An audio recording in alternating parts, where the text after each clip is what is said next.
नमस्कार मित्रों, आज चलते हैं माता वैष्णो देवी के यात्रा पर। वैष्णो देवी आदिशक्ति जगदम्बा माता वैष्णो देवी की महिमा अपरंपार है। ऐसा कहा जाता है कि वैष्णो देवी मंदिर का निर्माण लगभग 700 साल पहले एक ब्राह्मण पुजारी पंडित श्रीधर द्वारा कराया गया था।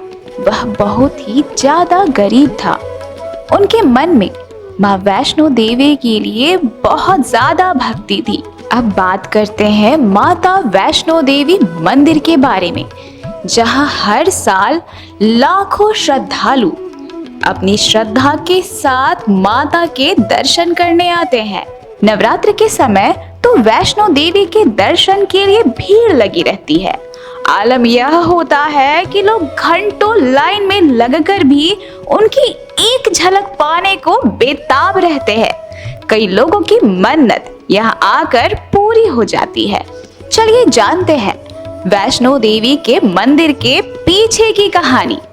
जम्मू के त्रिकुट पर्वत पर एक भव्य गुफा है और वैष्णो देवी की गुफा में प्राकृतिक रूप से 3 पिंडी बनी हुई है। भक्तों को इन्हीं 3 पिंडियों के दर्शन होते हैं, लेकिन माँ वैष्णो की यहाँ कोई पिंडी नहीं है। माता वैष्णो यहाँ अदृश्य रूप में मौजूद है। फिर भी यह स्थान वैष्णो देवी तीर्थ कहलाता है। हिंदू मान्यता अनुसार शक्ति को समर्पित पवित्रतम हिंदू मंदिरों में से एक है, जो भारत के जम्मू और कश्मीर में वैष्णो देवी के पहाड़ी पर स्थित है। इस धार्मिक स्थल की आराध्य देवी वैष्णो देवी को सामान्यतः माता रानी और वैष्णवी के नाम से भी जाना जाता है। यह उत्तरी भारत में सबसे पूजनीय पवित्र स्थलों में से एक है। मंदिर 5200 फीट की ऊंचाई पर कटरा से लगभग 12 किलोमीटर की दूरी पर स्थित है। हर वर्ष लाखों तीर्थयात्री इस मंदिर के दर्शन करते हैं और यह भारत में तिरुमला वेंकटेश्वर मंदिर के बाद दूसरा सर्वाधिक देखे जाने वाला तीर्थ स्थल है।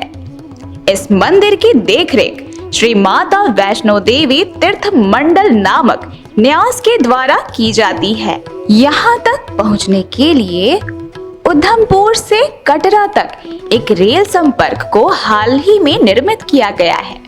माता वैष्णो देवी का स्थान हिंदुओं का एक प्रमुख तीर्थ स्थल है, जहां संपूर्ण भारत और विश्व भर से लाखों श्रद्धालु दर्शन के लिए आते हैं।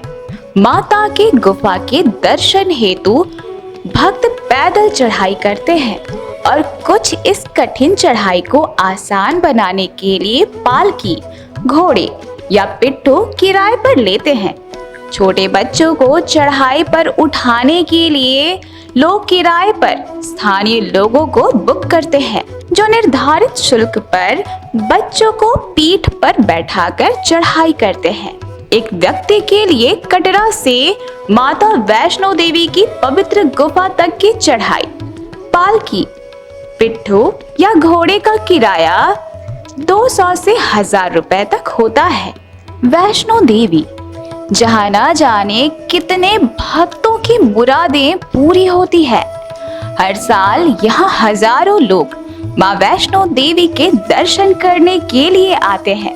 लेकिन क्या आप जानते हैं कि वैष्णो देवी के मंदिर के पीछे एक कहानी है, जिसे जानने के बाद ही समझ में आता है कि आखिरकार क्यों यहाँ हजारों भक्तों की मुरादें पूरी होती है।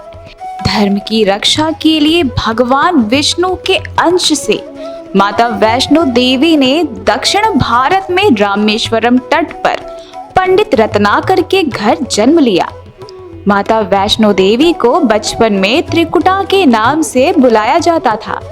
बाद में भगवान विष्णु के अंश से जन्म लेने के कारण वे वैष्णवी कहलाई। उनके लौकिक माता पिता लंबे समय तक निसंतान थे।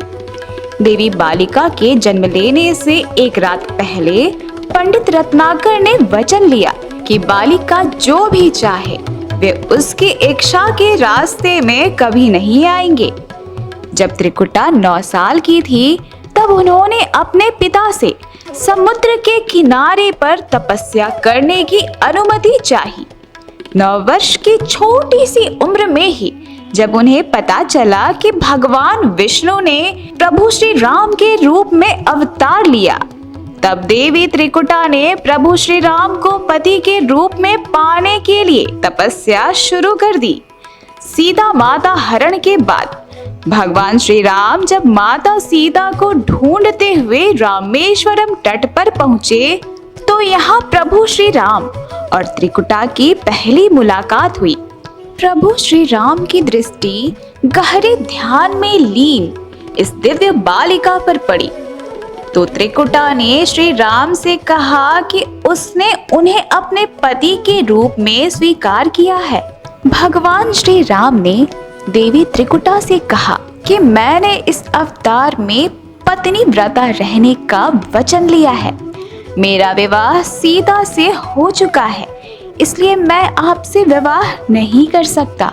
देवी त्रिकुटा ने जब बहुत अनुनय विनय किया तब प्रभु श्री राम ने कहा कि लंका से लौटते समय मैं आपके पास आऊंगा और अगर आप मुझे पहचान लेंगी तो मैं आपसे विवाह कर लूंगा। श्री राम ने अपने वचन का पालन किया और लंका से लौटते समय देवी त्रिकुटा के पास आए, लेकिन भगवान राम की माया के कारण देवी त्रिकुटा उन्हें पहचान नहीं सकी। त्रिकुटा के दुख को दूर करने के लिए फिर इसी बीच श्री राम ने त्रिकुटा से उत्तर भारत में स्थित माणिक पहाड़ियों की त्रिकुटा श्रृंखला में अवस्थित गुफा में ध्यान में लीन रहने के लिए कहा। रावण के विरुद्ध श्री राम की विजय के लिए मां ने नवरात्र मनाने का निर्णय लिया, इसीलिए उस संदर्भ में लोग नवरात्र के 9 दिनों की अवधि में रामायण का पाठ करते हैं। प्रभु श्री राम ने वचन दिया था कि समस्त संसार द्वारा मां वैष्णो देवी की स्तुति गाई जाएगी। त्रिकुटा वैष्णो देवी के रूप में प्रसिद्ध होंगी और सदा के लिए अमर हो जाएंगी।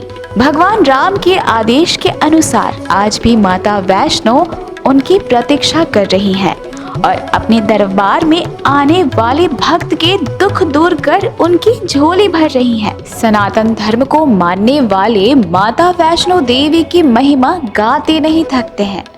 हमारे धर्मशास्त्रों में कलयुग में लोगों के कष्ट हरने के लिए देवी देवताओं के नाम जप के साथ साथ कथाएं भी बेहद उपयोगी बताई गई हैं। स्थान और काल में भेद होने की वजह से कथाओं में बस कुछ ही अंतर पाए जाते हैं। बस मन में सच्ची श्रद्धा होनी चाहिए, प्रभु कृपा अवश्य करते हैं। वैसे तो माता वैष्णो देवी से जुड़ी कई कथाएं प्रचलित हैं, पर जो सबसे ज्यादा प्रचलित है वह मैं आपको सुनाती हूँ। वैष्णो देवी ने अपने एक परम भक्त पंडित श्रीधर की भक्ति से प्रसन्न होकर उसकी लाज बचाई थी। माता ने जगत को अपनी महिमा का बोध कराया। तब से लेकर आज तक लोग इस तीर्थ स्थल की यात्रा करते हैं और माता की कृपा पाते हैं। कटरा से कुछ दूरी पर स्थित हंसाली गांव में मां वैष्णो के परम भक्त श्रीधर रहते थे। वे निसंतान होने से दुखी रहते थे। एक दिन उन्होंने नवरात्रि पूजन के लिए कुंवारी कन्याओं को बुलाया तो मां वैष्णो कन्या वेश में उन सब के बीच आ बैठी। पूजन के बाद सभी कन्याएं तो चली गईं, पर मां वैष्णो देवी वहीं बैठी रही और श्रीधर से बोली, सबको अपने घर भंडारे का निमंत्रण दे आओ। श्रीधर ने उस दिव्य कन्या की बात मान ली और आसपास के गांव में भंडारे का संदेश पहुंचा दिया। वहां से लौटकर आते समय गुरु गोरखनाथ व उनके शिष्य बाबा भैरवनाथ जी के साथ उनके दूसरे शिष्यों को भी भोजन का उन्होंने निमंत्रण दिया। भोजन का निमंत्रण पाकर सभी गांववासी अचंभित हो गए कि वह कौन सी कन्या है जो इतने सारे लोगों को भोजन करवाना चाहती है। मां वैष्णो देवी के इस भंडारे के लिए कुछ लोगों ने उनकी मदद की, लेकिन वो मदद उस भंडारे के लिए काफी नहीं था। जैसे जैसे भंडारे का दिन नजदीक आता जा रहा था, ब्राह्मण की परेशानी बढ़ती जा रही थी।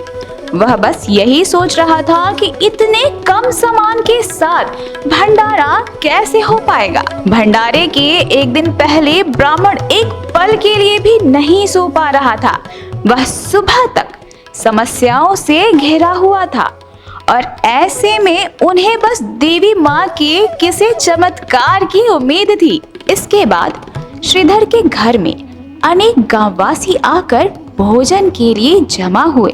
तब कन्या रूपी माँ वैष्णो देवी ने एक विचित्र पात्र से सभी को भोजन परोसना शुरू किया।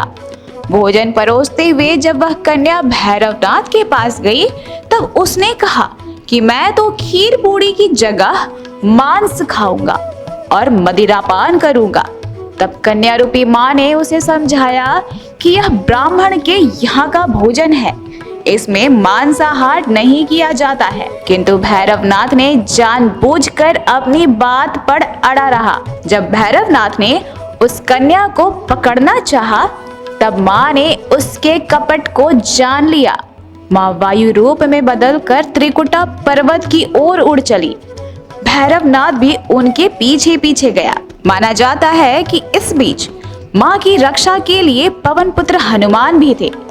हनुमान जी को प्यास लगने पर माता ने उनकी आग्रह पर धनुष से पहाड़ पर बाण चलाकर एक जलधारा निकाली और उस जल में अपने केश को धोया। आज यह पवित्र जलधारा बाण गंगा के नाम से जानी जाती है। इसके पवित्र जल को पीने या इसमें स्नान करने से श्रद्धालुओं की सारी थकावट और तकलीफें दूर हो जाती है। इस दौरान माता ने एक गुफा में प्रवेश कर 9 माह तक तपस्या की। भैरवनाथ भी उनके पीछे वहां तक आ गया। तब एक साधु ने भैरवनाथ से कहा कि तू जिसे एक कन्या समझ रहा है, वह आदि शक्ति जगदम्बा है, इसलिए उस महाशक्ति का पीछा करना छोड़ दे।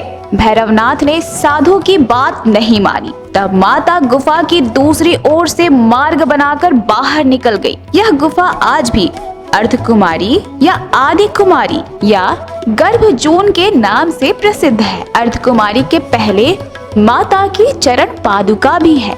यह वह स्थान है जहां माता ने भागते भागते मुड़कर भैरवनाथ को देखा था। गुफा से बाहर निकलकर कन्या ने देवी का रूप धारण किया।